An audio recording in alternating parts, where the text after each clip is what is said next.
এরপর আমি তরমুজের ভিতর থেকে পপকর্নগুলোকে বাইরে বের করে আমার মাম্মিকে খেতে দিয়ে দিই।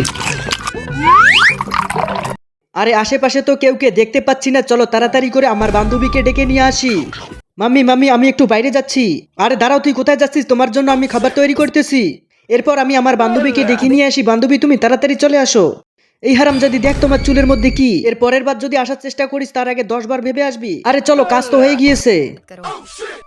আরে এটা কি বান্ধবী, আমাকে তুমি হেল্প করো। এই নে ধর হারামজাদি তোমার ভুট্টা। ঠিক আছে মাম্মি। বাপরে বাপ, আমার মনে হচ্ছে তুফান চলে আসবে মনে হয়। আরে বাইরে তো একদম মৌসুম ঠিক আছে, মনে হচ্ছে কেউ আমাকে উল্লু বানিয়ে দিয়েছে।